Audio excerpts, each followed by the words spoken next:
আজকে শামসুলের মার ফাঁকারতে মাছ কটা চুরি করে লইছি দেখুন। তো চলুন এডি দিয়ে একটা ব্লগ শুরু করে দেয়। দাঁড়ান ওয়েট করুন। দেখুন আমার মালিকের বাড়ি থেকে আমার জন্য ইফতারি পাঠাইছিল, তো এটা খাইয়া লইছি। খাইয়া দেয়া শুরু করে দিছি শামসুলের মার ফাঁকারতে চুরি করা মাছ দিয়ে একটা ব্লগ। এইখানে আমি পেঁয়াজ বিলাহি সব কুচি কুচি করে কাটতে লইতেছি। কাটার পরে আমি দেখেন 3টা মাছ ফ্রাই করবো, কারণ আমরা 3জন আছি, 3জনের জন্য 3টা। তো এদিকে আমার কাটা ছাড়া সব শেষ হয়ে গেল। শেষ হওয়ার পরে একটা কড়াই বসাই দিলাম। কড়াইয়ের মধ্যে অল্প পেঁয়াজ দিয়ে দিলাম, তেল দিয়ে দিলাম। এইদিকে বাকি কয়টা মাছ ছিল সেইখানে গুঁড়া মশলা যা কিছু লাগে সবকিছু দিয়ে পানি দিয়ে মিক্স করে নিলাম।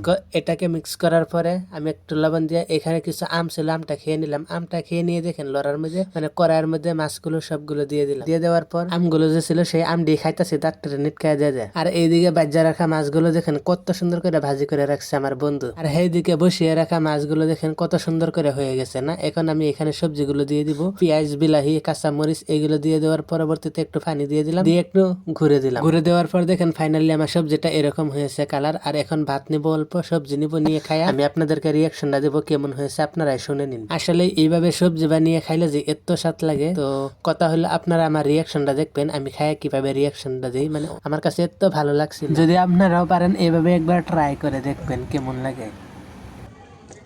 আপনারা যদি কারণ একবার টেস্ট করে দেখবেন, ট্রাই করে দেখবেন এইভাবে সবজি বানালে যে এত স্বাদ লাগে, একবার ট্রাই করবেন। তো ঠিক আছে, খাওয়া দাওয়া শেষে এইখানে আমার ব্রেসলেটটা রাখা ছিল। তো আমি যখন রাতে শুতে যাই তখনই আমি এগুলো দাঁতে লাগানো হয়।